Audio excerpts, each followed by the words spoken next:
Hello everyone and welcome back to my channel. In today's video I'm going to be showing you how you can cut this stylish backless gown. So if it's something you would love to learn, do well to watch the end of the video, like, share and subscribe. And if you are new on my channel, do well to subscribe and most importantly turn on the notification bell so you can be notified anytime we drop new videos. So let's go right into it. So the first thing is to take our basic measurements. So from the top of the paper is my shoulder line and my starting point. I'm going to come down to mark my bust point. From my shoulder to my bust point is 10 inches. I'll mark that and rule that across this way. So the next thing is to mark our under bust line. From my shoulder to my under bust is 13 inches. I'm going to mark the 13 inches all the way to get a straight line, and I'll go ahead and extend the line across this way.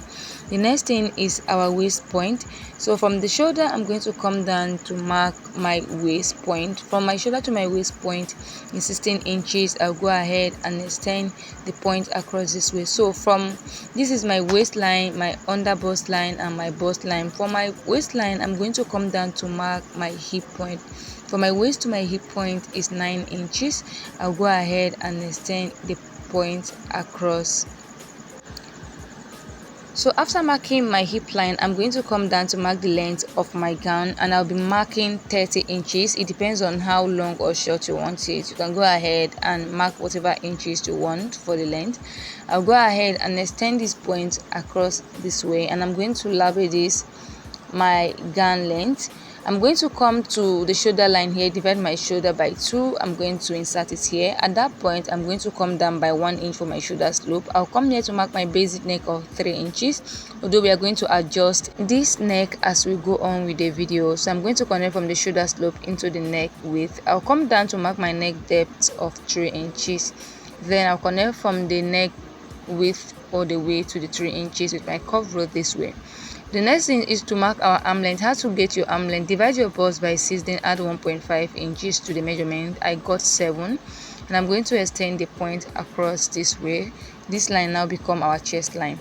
On the chest line I'm going to mark what I have as my shoulder measurement here to get a straight line, and I'm going to connect from the shoulder slope all the way to the point we marked on the chest line. So I'll come here and I'll divide the line into 2 equal halves to get the midpoint.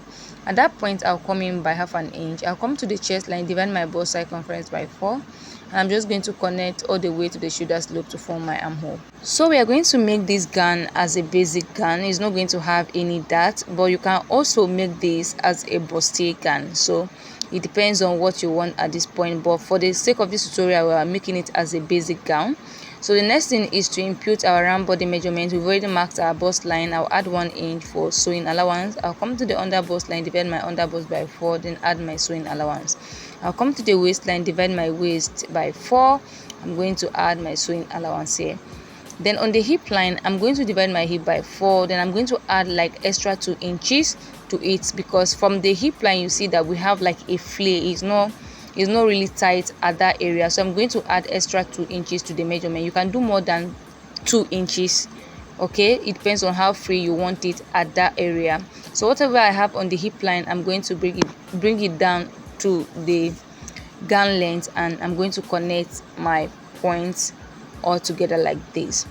So this is what we have here. So to adjust the neck I'm going to mark the midpoint of my shoulder slant. I'm going to divide it into 2 equal halves to get the midpoint, and from the midpoint I'm going to connect all the way to my neck depth this way with my curve. So we won't be needing this first one. We'll cancel this out. I'll go ahead and cut out my pattern paper.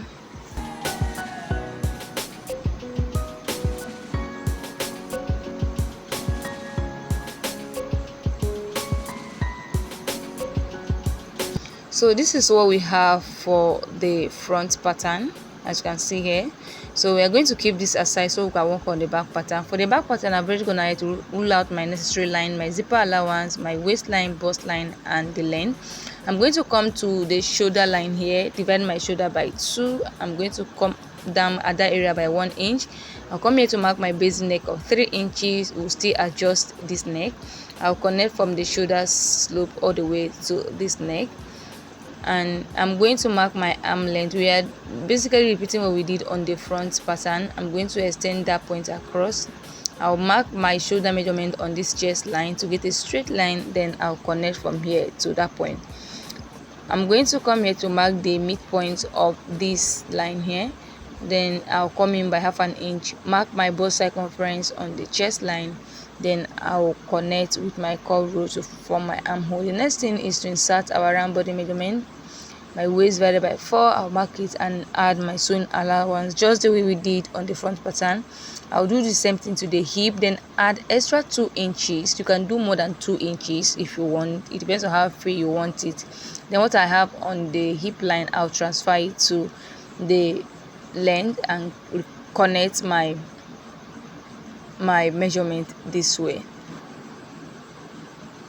So I'm going to come to the waistline here. I'm going to mark 1/2 inch on the zipper allowance here and slant it up. This is to prevent our zip from bulging when we are sewing. The next thing is the neck. I'm going to mark the midpoint of our shoulder slant here. Then I'm going to come down to mark my neck depth for the back. So it depends on how deep you want it. You can go as deep as your waistline or your underbust. So I'm going to be stopping at the underbust here. Or if you don't want it this low, you can just go up. Depends on where you want it to stop. And I'll just connect from the midpoint of my shoulder slant all the way to the points we just marked with my curve rule. So this is our neck for the back. Like I said, it depends on how you want it. You can go lower or you can reduce the depth of your neck if you don't want it this low. Then I'll go ahead and cut this out. So if you have watched to this point and you have not yet subscribed, please do wait to hit the subscribe button. Subscription is totally free. Subscribe, like and share, and most importantly turn on the notification bell so you can be notified anytime we drop new videos, so you don't miss out on anything on this channel. So thank you so much for doing that. So this is what we have for the back. So if you are making use of a stretchy fabric, you don't need to add your zipper allowance. So this is basically it for today's tutorial. Make sure to like, comment. If you have any question regarding this tutorial, please drop it in the comment section. Thank you for staying tuned and see you in the next video.